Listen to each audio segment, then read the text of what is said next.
What if I told you that almost everything you believe about catching pike in the dead of winter is wrong? That the real reason your tip-ups are silent and the ice feels dead is because you're fishing exactly where the fish are not. Today, we are not just talking about another small tip.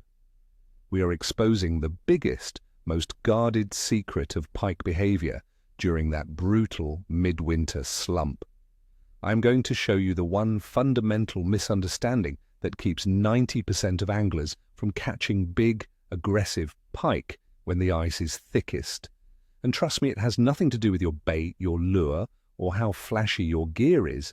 It's about a hidden pattern, a specific behavior they follow that almost nobody talks about. So let me ask you this before we even start.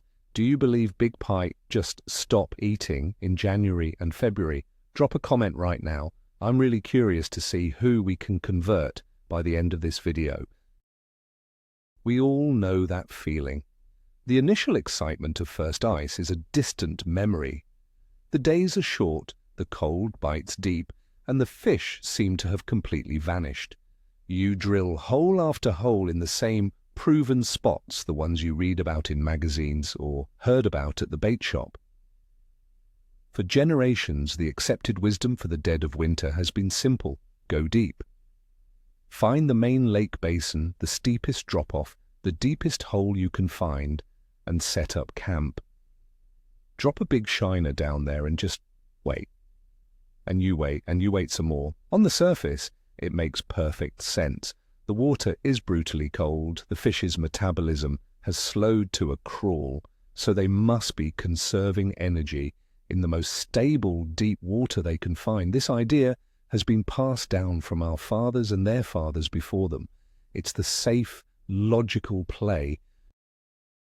But what if I told you the biggest, baddest predators in the lake are playing a completely different game, a game that happens far away from that deep, cold abyss? Let's start by directly confronting the great midwinter myth. The myth is that large northern pike become lethargic, suspending over deep basins, barely moving, and only eating if a meal happens to drift right in front of their face. We've all pictured it, a solitary giant just hovering in the dark, waiting for spring. This idea is the foundation of almost all conventional midwinter pike strategy. It leads us to set up over 30, 40, even 50 feet of water, soaking massive baits for 8 hours straight, convinced that our patience will be rewarded. We see a quiet lake and assume the fish are quiet too. We feel slow and cold, so we assume the pike must feel the same. But this is where we make our first and most critical mistake. We are applying human logic to a perfectly adapted apex predator, and it's costing us fish. The silence on the ice isn't always because the fish aren't eating, it's because we are sitting in the wrong place entirely. So where did this deep water theory even come from? It's not totally baseless, which is what makes it so convincing. The logic is rooted in biology. As water temperatures plummet, a pike's metabolism does indeed slow down. They don't need to feed as often as they do in the spring or fall. Deep water offers the most stable environment on the lake. The temperature down there barely fluctuates, holding steady right around 39 degrees Fahrenheit or 4 degrees Celsius. It's a refuge from the chaos happening directly under the ice. And it's true that you will find some pike in these areas. You'll find smaller, subadult fish, and even some decent ones, hunkering down and conserving energy. These are the fish that might occasionally, and I mean occasionally, grab a bait, and this occasional success is just enough to reinforce the myth, to make us believe we're on the right track.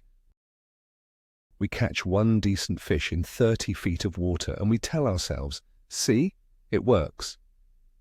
But we ignore the 10 other trips where we caught nothing. But now let's stop thinking like a patient angler and start thinking like a true apex predator. A 40-inch pike didn't get that big by accident. It is an incredibly efficient killing machine. Its entire existence revolves around one principle: consuming the maximum amount of calories for the minimum amount of energy expended. So ask yourself this: is sitting motionless in a dark, barren basin hoping a random Cisco or Tullaby swims by the most efficient way to hunt? Absolutely not. That's a passive, low percentage strategy. A true giant, the dominant fish in the system, needs to eat high-calorie meals to maintain its mass. Even with a slower metabolism, needs to be strategic. It needs to go where the food is concentrated. Waiting in the abyss is like sitting in your living room and hoping a pizza delivery guy randomly knocks on your door. A real predator goes to the pizzeria. And in the dead of winter, the pizzeria is not where you think it is. And that brings us to the first major clue that everyone overlooks. Where is the food? Forget about the pike for a second and think about their primary forage base. We're talking about panfish, the perch, the bluegills, the crappies. We're also talking about smaller baitfish like golden shiners. Are all of these fish spending 100% of their time in the deep basin with the pike? No way. They are constantly on the move, seeking advantages. They need to eat too. They are foraging for invertebrates, zooplankton, and anything else they can find. And their movements are often dictated by very subtle environmental changes that most anglers completely ignore. We focus so much on our target species that we forget to study our target's dinner. If you can figure out where the majority of the easy meals are, you are one step closer to finding the hunter. This is where the oxygen and sunlight connection comes into play, and it's a critical piece of the puzzle. Even under a thick layer of ice and snow, sunlight penetrates. On those bright bluebird days, this sunlight can have a significant effect on the shallows. Any remaining green weeds, even if they're brown and dying, will photosynthesize, producing small amounts of oxygen. This creates tiny pockets of life. Furthermore, the dark bottom in shallow areas can absorb solar energy, warming the water by a fraction of a degree. To a cold-blooded creature, even half a degree is like a warm fireplace. This combination of slightly more oxygen and slightly warmer water acts like a magnet for baitfish and panfish. They will move out of the deeper, more sterile environments and push into these shallow zones for short periods to feed and recharge. They are seeking comfort and opportunity, just like everything else in the lake. Now try to visualize this from the perspective of a school of yellow perch. You've spent most of your time in the relative safety of a 15-foot drop-off, but the sun is high and you sense an opportunity. You and your schoolmates push up onto a shallow, weedy flat that's only 4 feet deep. The water feels just a tiny bit better here. You see some small invertebrates on the dying weed stalks. You feel secure. It's a quick trip to the grocery store. You're focused on finding your next tiny meal. Your guard is down. The entire school is concentrated in a small area, making noise and stirring up the bottom. It feels like the safest place in the world. You have no idea that this comfortable little spot is actually a perfectly designed kill box. You have just walked into a trap that was set by a much larger, much smarter predator. So, are you ready for the secret? The great hidden truth of dead winter pike behavior is this: the biggest, most dominant pike in the lake are not lethargic at all. They are calculated, active ambush predators that use these shallow feeding grounds to their advantage. They don't live there, that's the key. They hold in adjacent, slightly deeper water, say 8 to 12 feet, where they have cover and security. And then they make short, incredibly aggressive hunting runs into the super shallow water to wreak havoc on those concentrated schools of panfish. They are not waiting for food to come to them. They are actively moving to the food source at precise moments. They've learned this pattern over years of survival. They know that for a brief window of time, their prey will be vulnerable, and they exploit it with ruthless efficiency. The secret in its simplest form is the shallow water ambush. This completely flips the old go deep wisdom on its head. These dominant pike will leave their comfortable, stable holding spots and push into water that is shockingly shallow. I want you to really let that sink in. When I say shallow, I am not talking about 10 or even 8 feet of water. I am talking about 2 to 5 feet of water. Often it's so shallow that a big pike's dorsal fin is only a foot or so beneath the bottom of the ice. It sounds completely insane to most ice anglers. We spend our lives trying to get away from the shore, to find the structure out in the middle of the lake. We walk right over the most active feeding zones on our way to the spots where we end up catching nothing. The whole time, the giants are practically under our boots. Let me paint a picture for you. Imagine a 40-inch, 20-pound northern pike, a true water wolf, coiled up like a spring in just 3 feet of water. It's tucked in beside a half-rotten log or a clump of brown cabbage weeds. It is completely invisible against the bottom. It's watching a school of perch pecking away just a few feet from its nose. It waits. It is the definition of patience and power. Then, in a burst of speed that defies the cold water, it explodes into the school, creating chaos. This isn't a lazy, half-hearted attempt. This is a violent, high-speed attack. And it's happening in water so shallow you would never dream of drilling a hole there. This is the reality of the dead of winter. It's not slow and boring. It's a dramatic hunt that we are all missing. This is precisely why your deep water tip-ups remain silent for hours or even days on end. You are fishing in the pike's living room while it's out in the kitchen making a sandwich. Their deeper holding spots are for resting and digesting. They are safe zones, but they are not the primary feeding zones for these active giants. By placing all your baits in 30 feet of water, you're hoping for a lazy, opportunistic fish to swim by. You are playing the lottery. But by understanding the shallow water ambush pattern, you can stop playing the lottery and start setting a deliberate trap. You can intercept these predators on their known hunting routes. You're no longer waiting for the fish to find you. You are actively finding the fish where they are actively feeding. It's a complete 180-degree shift in strategy, from passive to aggressive. Think back to a time you've been on the ice, scanning the lake. You almost certainly have seen it. There's a guy, or a small group, set up way over there, incredibly close to the shore. They're right next to a patch of cattails or on a shallow sand flat that everyone else ignores.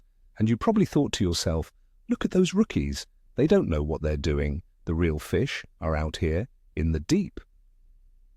It's a common thought. We judge them based on conventional wisdom. But the truth is that angler might not be a rookie at all. They might be one of the very few who has cracked the code. While you're staring at motionless flags over a deep, empty hole, they might be pulling in the biggest fish of the day from 4 feet of water. It's a humbling thought, isn't it? Okay, so how do you find these magical shallow ambush spots? It's not about drilling random holes near the bank. It is just as strategic as finding deep structure.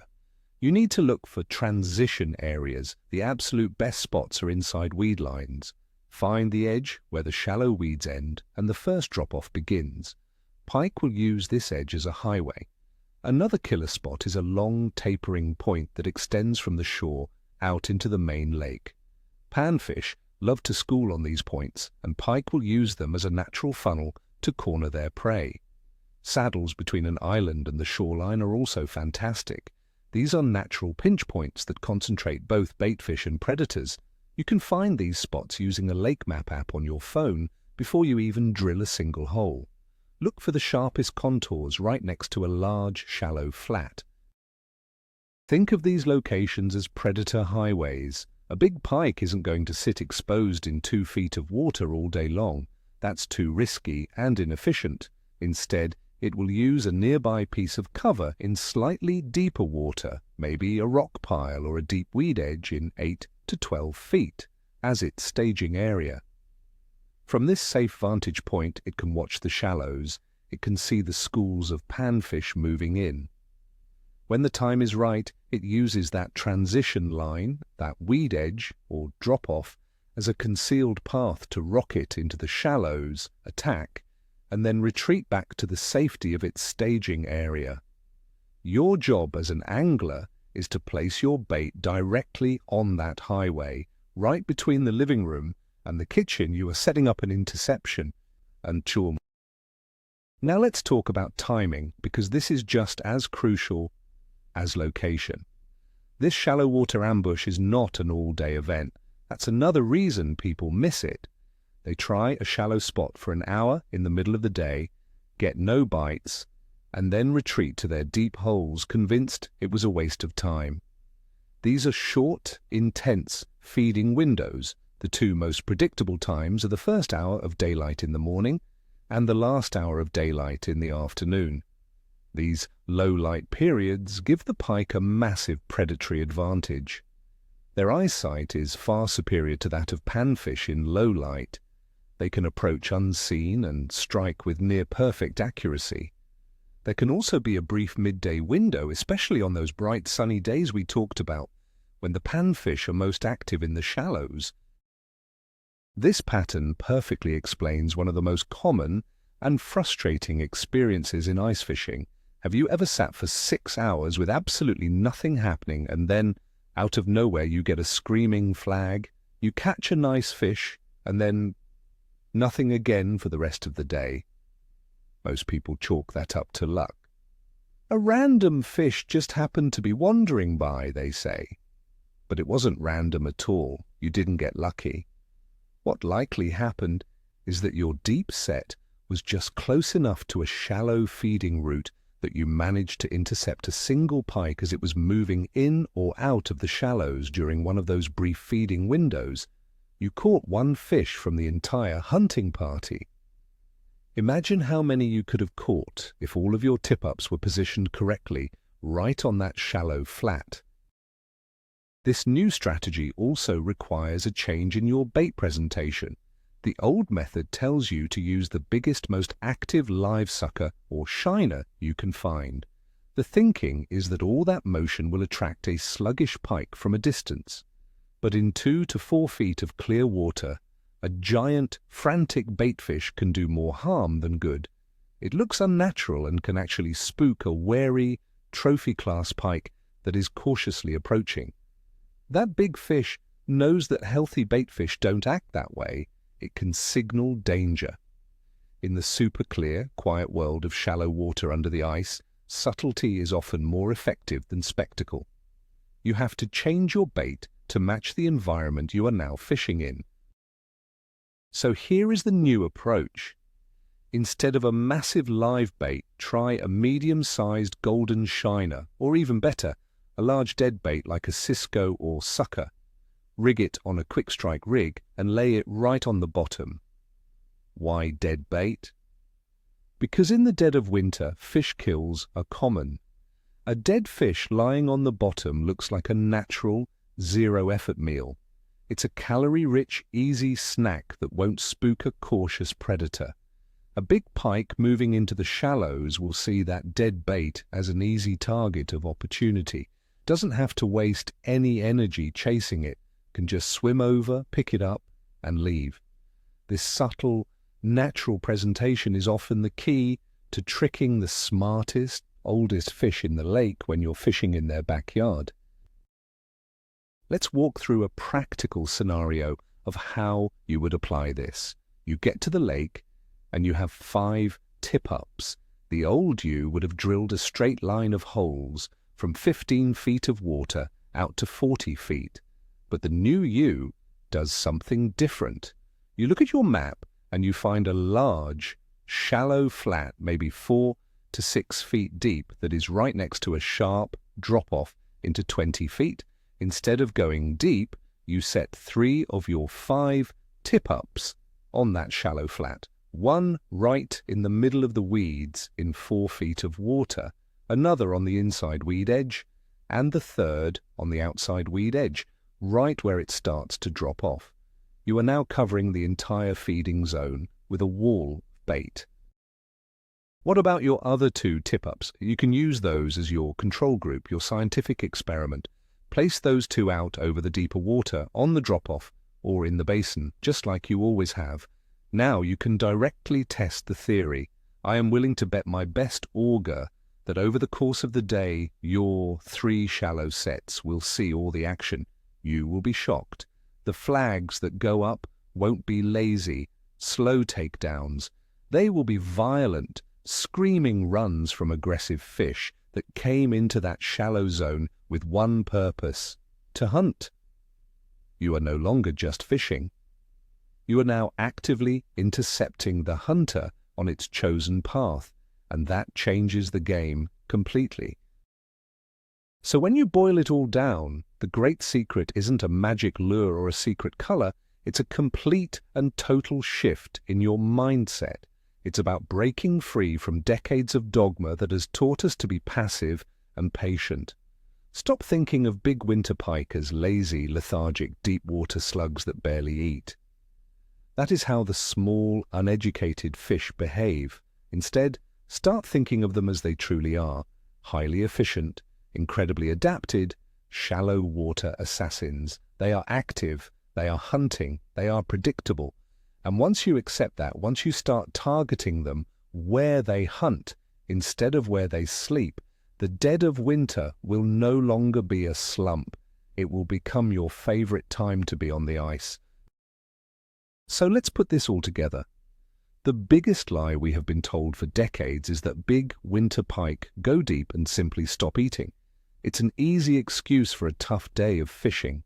But the truth, the secret we've uncovered today, is that they do the exact opposite. They become strategic, shallow water hunters, using brief, explosive feeding windows to ambush prey in places most anglers would never dream of fishing. The real aha moment, the turning point, is when you realize you've been fishing in their resting areas, not their dining room. It's like trying to hunt a deer in its bed instead of setting up on the trail to the food plot. This changes absolutely everything. It means you can stop waiting and start actively hunting the hunters. It means those brutally cold, clear days with bright sun, the ones we used to hate, can actually be the very best days to fish, because that sun is the trigger that draws the baitfish shallow and starts the entire chain of events. Thank you so much for sticking with me today and for being open-minded enough to challenge some old-school thinking. If you got something out of this, do me a favor and hit that like button, and be sure to subscribe so you don't miss the next myth we bust.